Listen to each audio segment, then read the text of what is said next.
Suite à un problème de caméra, l'intégralité de l'interview va se dérouler en podcast. Mais restez, ça va être bien.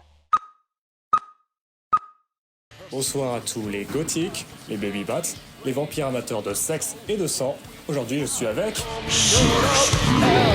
Dark woman, in the deep of the night. Dark woman, black rain, don't drink the black rain down. Black rain, don't drink the black rain, don't teach me to cry. Teach me to cry. I just wanna cry. Pour commencer, qu'est-ce que c'est Sex Blood? C'est un groupe de goth rock à l'ancienne, comme on aime, avec des vraies guitares, un vrai batteur, une vraie fille au clavier. On applaudit les filles au clavier. Quelle est l'actualité de Sex Blood? L'actualité, c'était déjà ce soir, un crypt, super On soirée. a applaudi, avec on a tous Maleficio. apprécié. Et puis donc un second album qui devrait sortir au mois de mars, quelque chose comme ça, avec des nouveaux morceaux qu'on a joués ce soir notamment, hein, et puis d'autres, voilà. Donc des nouveaux clips aussi, on va faire tout ce qu'il faut. Et puis après là je m'avance peut-être, mais bon, soyons fous. Une actualité, un scoop. Une petite tournée en Floride. Pourquoi pas, après le Texas. C'est dans les tuyaux, mais je ne garantis rien pour le moment.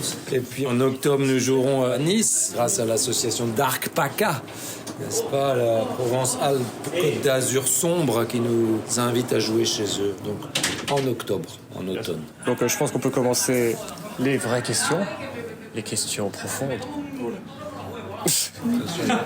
Donc, pouvez-vous nous parler de l'origine et de l'évolution de votre groupe? Sex Blood est né dans la douleur, suite au confinement que nous avons vécu malheureusement tous en 2021 notamment. On est tous sortis indemnes. Ouais, enfin bon, mentalement pas tous peut-être. Moi en tout cas ça a été très dur. Je ne supportais pas. Je ne supportais pas de rester enfermé. Je ne supportais pas de porter un masque. Alors ça, je ne supportais pas de remplir une déclaration totalement inutile pour aller faire mes courses au supermarché. Oui, là, ça... Et ça, donc, je pense qu'on l'a tous. voilà, disons qu'il y a quand même eu quelque chose de l'état dépressif derrière tout ça. Et c'est là que Sibylle, ma demi-sœur, m'a dit, mais au lieu de boire du mauvais whisky, déjà c'est faux parce que je bois du single malt en général, donc elle m'a dit, au lieu de boire, écris des morceaux comme tu sais le faire. Je dis, ouais, tiens, pourquoi pas. Et donc j'ai écrit le premier, c'était Dark Woman. Dark woman, dark woman. Et on a fait un clip tout de suite dans la foulée dans une salle de concert du coin. Et puis on a vu qu'il y avait un bon accueil, ma foi. Et donc dans l'année qui a suivi, j'ai écrit les 10 morceaux du premier album. Et ce qui s'est passé, c'est que j'ai démarché un des labels en n'ayant jamais joué une seule fois sur scène avec Sex Blood. Et en fin de compte, voilà, on a fait exactement l'inverse de ce qui se fait d'habitude. Donc sans avoir jamais joué en live, on a été signé sur un label suisse, Swiss Dark Knights. Ash Codes, Duct Tapes, etc. Et voilà, on a sorti un premier album comme ça en 2022, hein, c'est ça, en début 2022. C'est né comme ça. Là, c'est impressionnant. On apprend tous les jours. C'est un génie. En tout cas, on peut un peu remercier le confinement de nous avoir donné Sex Blood quelque part. Putain, c'est vrai. Merci le confinement. Merci. Ah, il n'y a pas que des mauvaises choses. Vivement le prochain. Donc, comment décririez-vous votre style musical? Ah Ça, bon, je pense qu'on l'a un peu dit dans l'intro. nous c'est du goth rock old school, quoi. Classique. Hein, c'est vraiment, on revient aux sources, quoi. Ouais, des groupes qui avaient des guitaristes, des batteurs, des bassistes et qui avaient moins d'électronique que maintenant. Voilà, donc ouais, c'est vraiment du classique goth rock, comme disent les Américains. Quelles sont les inspirations principales des groupes Au niveau de la Sisters qu'on a vu d'ailleurs à Strasbourg la semaine dernière. Les Sisters, Missions, voilà. les classiques, Ouais. les grands noms. Après beaucoup aussi de New Wave, hein, je veux dire, les Cure, Bauhaus, tout ça, qui sont pas du tout des groupes gothiques, hein, ça n'a rien à voir, mais bon, voilà. Mais bon, quand même apprécié dans Voilà. la sphère. Un peu la compagnie créole aussi, c'est pas mal, mais ça s'entend moins tous. quand même dans les morceaux.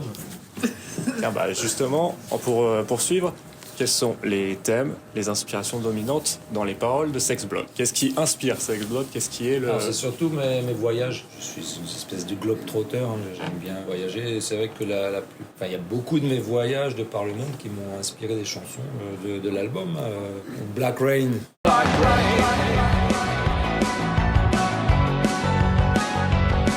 Black rain.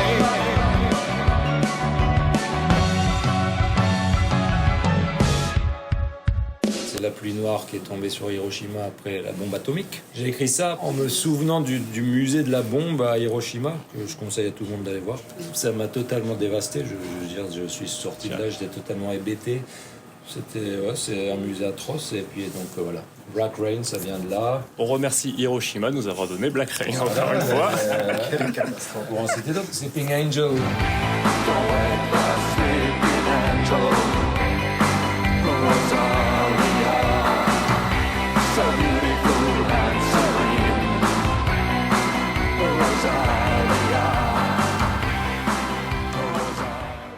Ça parle de la petite fille Rosalia Lombardo qui est dans les catacombes des Capucins à Palerme. C'est une petite fille momifiée qui est morte en 1902, je crois, à l'âge de 3 ans, et qui a été momifiée selon un procédé inconnu puisque le médecin qui a fait ça est mort peu de temps après. Donc bref, ça parle de cette fille qu'on l'a vue à Palerme dans son petit cercueil de verre. Pareil, moi j'étais dévasté, j'étais en larmes, je suis sorti de là, je tremblais quoi. Et ça a donné Sleeping Angel. Exactement. Comme pour Bad Priest avec l'histoire... Exactement, Bad Priest c'est une histoire vraie, donc en fin de compte c'est une nonne qui avait été assassinée par des gens d'un collège épiscopal catholique à Baltimore. Voilà. Si vous voulez en savoir plus, regardez la série The Keeper sur Netflix. Question suivante. Existe-t-il des collaborations, soit envisageables, des grands noms que vous souhaiteriez avoir en collaboration, featuring? KG. KG, non, c'est un groupe électro, mais... Non, mais... Pourquoi pas hein. Ouais, c'est clair qu'on aimerait bien des fois voir des gens qu'on apprécie, tout ça, mais malheureusement c'est pas réalisable ce genre de choses. La question, elle est dans le... Voilà. Imaginons que ça soit... Imaginons que tout soit possible. Ce serait quoi l'idéal? Pour toi, ce serait pas l'idéal. Oh putain. Cinéma Strange, il tourne encore. Cinéma Strange. Bon, on va dire, on autorise absolument tout, même les morts. Non, mais je sais pas. Non, mais j'y pense pas. Ouais, c'est vrai que Non, cette question elle C'est est pas mal. encore trop Même moi, trop récent pour avoir... Non, bien. on se concentre sur déjà ce qu'on fait, déjà notre propre musique, mais c'est vrai qu'il n'y a aucune collaboration de prévue. Peut-être un jour. Peut-être un jour, bah oui. Donc après de parler des morceaux, est-ce qu'on peut parler des rituels que vous auriez avant un enregistrement ou avant un concert? Avant l'enregistrement, non, il n'y a rien de spécial. Par contre, avant les concerts, ouais, on se coiffe. Enfin, il y en a qui ont besoin de beaucoup de temps pour se coiffer, plus que d'autres. Se maquiller aussi. Alors, il y en a un, je dirais pas qui. Il faut absolument qu'il mange 2 granolas avant de monter sur scène. Très spécifique. Pourquoi la granola, ça c'est... Sinon, ouais, on aime bien boire un coup. Whisky, rhum ou autre, voilà. Une petite dose de courage. Voilà, mais en toute modération, comme d'habitude. Bien entendu, Bien sûr. Ouais. l'alcool c'est bien, seulement si c'est pour s'amuser. Exactement. Rien de l'ordre du rituel. Non, on n'égorge pas de tout. Rituel ou On est tradition, content d'être ensemble. tradition ou autre, voilà, ça, on reste Il y a dans, pas de cri de guerre. dans le large. Pas de cri de guerre, pas de rituel. Ça peut venir. Satanique, non, voilà. Faire la sieste. Que la sieste. Pas mal, C'est vrai qu'il y a un temps calme. Temps calme, voilà, temps Il y a souvent calme. un temps calme. C'est vrai. Si ça vous intéresse, venez à Darnétal. Vous trouverez tout ce genre de petites décorations pour votre intérieur cosy. Voilà. Des bougies, des crânes. Non, c'est beau. N'hésitez pas, hein. Quelle est votre opinion sur la représentation du mouvement gothique dans les médias ou de manière générale? En vrai, est-ce que c'est... Est-ce qu'il y en a une vraiment Bah, par exemple, dans les récents, on a l'horrible série Mercredi de Exact. Ah bah ça. Ouais. Tim Burton. Exact, ouais, ça c'est vrai. Chez les jeunes, chez les enfants, en effet, ça a eu quand même un certain retentissement. Bon, après, l'avantage, c'est que c'est déjà fini la mode sur Instagram. Même à chaque fois qu'il y avait des jeunes qui me voyaient avec du maquillage, je faisais c'est mercredi, jeunes. Ouais, donc voilà, il y a des fois des petites touches comme ça qui apparaissent dans les médias. Mais c'est quand même pas une grosse représentation du gothique dans les médias. Il n'y a pas vraiment. Il y a de la musique, il y a des groupes, mais ouais, en dehors de ça, c'est quand même pas quelque chose d'hyper populaire, quoi. J'ai Après, l'impression... c'est l'intérêt. J'ai l'impression que justement les gens, quand on dit musique gothique, ils s'attendent à des choses beaucoup du plus... métal, je pense. Voilà, c'est ça, des choses vraiment très... C'est très vite associé à ça. C'est ça, et du coup, quand par exemple quelqu'un me demande ah, tu fais quoi comme musique? Je dis du gothique, et après il demande bah c'est quoi? Et j'envoie une musique, ils disent toujours ah, je voyais pas ça comme ça. Pour rester dans l'univers gothique, comment envisagez-vous l'avenir de la culture gothique et de la scène gothique en général en France? Est-ce que ça va grandir? Est-ce que ça va vraiment se réduire? Est-ce qu'il y aura plus que des derniers survivants qui vont continuer à venir à la crypte et puis après le mouvement va mourir ou... C'est Qu'est-ce plutôt que mal vous en barré, je dirais. Mais j'ai quand même Il y a l'impression quand même qu'il y des a jeunes. des jeunes, c'est ça. Moi je vois dans les gens d'environ mon âge, donc j'ai 23 ans. Je vois quand même qu'il y a des jeunes qui s'y intéressent, donc c'est pas mort, je pense. Donc, Ça évolue. On a des... La preuve, il y a quand même plein de gens, Mais plein bon. d'endroits. Ouais, c'est quand même assez. Ça restera une niche. C'est une niche, Et tant mieux, Oui, comme mais tu disais avant, c'est un peu... Enfin, Oui, c'est... faut pas que ça devienne C'est- mainstream c'est- non plus, quoi. c'est le- Ouais. Mais bon, après, faut pas non plus que ça meure. Ça fait 40 ans que ça existe. Contrairement à d'autres musiques, genre je sais pas, les musiques hippies, le reggae, tout ça, bon, je sais pas si c'est très vivace. Le gothique, quelque part, ça, voilà, ça continue. Bon, après, ça reste une niche, mais... La morale, Goth never die. Mais je veux dire, on a vu les Sisters de Strasbourg, c'était plein, c'était complet. Et il n'y a pas que des quinquas, il y a des gens de tous les âges, de 20 à 60 ans. Donc ça rassemble quand même, ça intéresse quand même encore une frange de la population, mais ça intéresse encore des gens qui en ont marre du rap, des conneries comme ça, quoi. Pour ça, il faut éviter le métro. Bon, dernière question, une petite légère.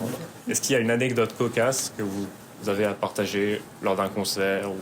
Cocasse. Oui, j'avais envie de sortir un mot un peu vieillot. Un peu désuet. Mais c'est un super mot, cocasse. Ouais, je l'aime bien. Mais justement, est-ce qu'on a une anecdote cocasse? Cocasse hors du coup. C'est pas, non, il y a une idée lui. c'est pas le style. Ah oui, on me souffle dans mon oreillette. Nous étions le 14 juillet à San Antonio, Texas. Nous avons joué au Texas. Et le soir du 14 juillet, j'ai chanté la Marseillaise dans ce club du San Antonio qui s'appelle The Mix, devant une centaine de personnes. C'était solennel. Alors, je me À suis dit, l'américaine, ça passe ou ça casse. Ou ils nous lancent de la bière, des tomates. En fin de compte, le public s'est tu. Et alors, il y a des gens qui ont filmé de la foule et La question, c'est- on entend des Américains qui disent respect, respect. R-E-S-T-E-C-P. Et ils s'arrêtent, ouais, solennel comme ça, et ils écoutent la Marseillaise. Donc c'était peut-être ils ont pas pas compris. cocasse, Bon, mais c'est- c'était émouvant. C'était émouvant. Ce qui était cocasse, c'était de chanter le générique Ah oui. de Dallas à Dallas. Et là, des personnes l'ont compris. Oui, forcément. Ouais. Ouais, je pense pas qu'ils avaient Ils avaient pas la ref. Dallas. C'était, ouais, genre, pardon, un peu ce qu'il raconte. Ouais, il devait être perplexe, Ouais, c'est ça. dubitatif. En tout cas, merci d'avoir participé à Merci. un interview amateur avec du matos de qualité. En tout cas, merci, ça a été un plaisir de vous avoir pour ma première interview. Voilà, merci. Father, what have you done with me? Unable to shed a tear, unable to love. I just wanna know what it's like to cry. So please, please, teach me to cry. Won't you teach me to cry like at a funeral? In a crowd of sad people, don't let my tears turn to blood.